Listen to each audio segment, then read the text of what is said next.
One. Alright, so I am doing a video response for Queeny-E. She is having a challenge, and it's a card die cut challenge. And I'll put a link to her video about it here. And we have a bit yet. I think she said until the end of February, but don't quote me on it. Go watch her video and make sure you see what she has. So I was actually working on a card this evening, and when I saw her challenge coming up, because what I do is I watch videos while I work on my crafts. So I have obviously all my stuff set up right in front of my computer as you can see. And I have been wanting to work on this thing called the Bolero technique, and Dawn demonstrated it. And I will probably be doing a tutorial myself because I've got some things I want to kind of add to the technique that she demonstrated. But I am just playing around with the technique and I'm trying some different things. And then another thing is I just picked up this today at Hobby Lobby for like, gosh, it was $3 because they're on half price, maybe $3.50. So I was excited to, this is my first Prima doll. So I was excited to play with her, and I've done a couple of them. Look, I got another one colored too. So that's going to be on the other Bolero card. That's just a little sneak peek, and that I will do a separate video that goes through how I'm going about using this technique and some different tips on it, and then also has some samples, and this will be one of the samples, but then I'm going to send it off to Queeny-E. So that's a long intro for this is my card for you. So the Bolero technique is, if you can kind of see that, it's almost like it has colors in the background, and then it has these sort of faded shapes. And I think it originally started out, it's something that you can get with with photography, and it's like an unfocused circles. So it's usually circles, and I have done one with circles. But in order to do it, the first thing you need is some dye inks. And for this particular instance, I used milled lavender, I used worn lipstick, and I used spun sugar. Those were mine. And then you need at least one pigment ink, and not too dark. So I actually used my Brilliant Moonlight White, which is really cool because, as you can see, those hearts shimmer. So they're kind of cool. Then you need to create or have some kind of template that has varying sizes of a simple shape.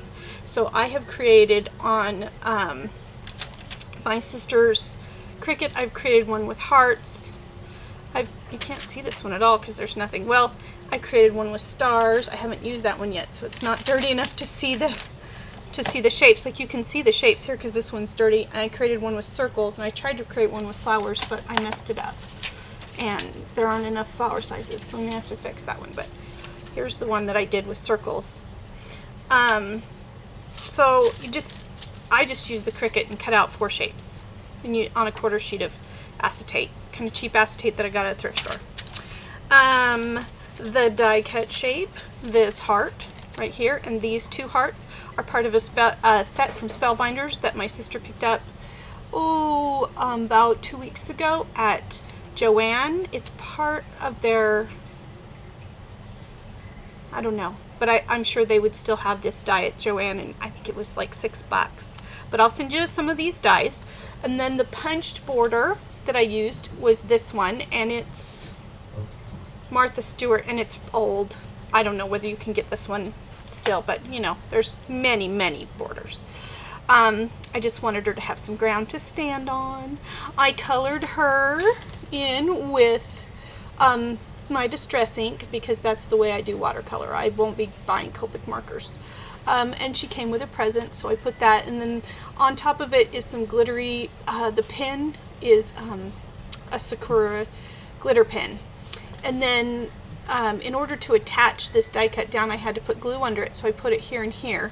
And then I took 2 little die cuts and placed them over the top, and then I used this Martha Stewart glitter glue and just basically put that on and then added some glitter that I had. It's something really cheap that I got in a multi-pack. Like, you know how at Joann, if you go to the kids section, you can find micro glitter, you know, like a whole bunch of them for just a few dollars, a whole bunch of colors. And then you go to the dollar store and get those little containers, and you can get 8 of them in a pack, and wow, it's cheap that way. You know, I'm thrifty.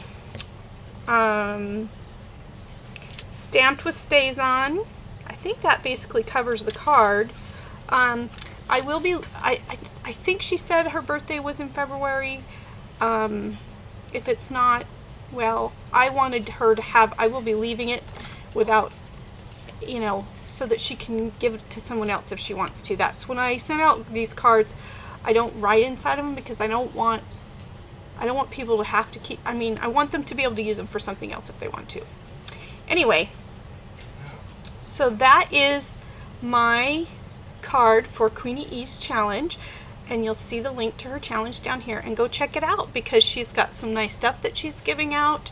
And you know, challenges are fun, and this is an easy one. All you have to do is make a card with a die cut. I'm telling you, that's easy. We all got them. All right, you have a good night. Bye bye.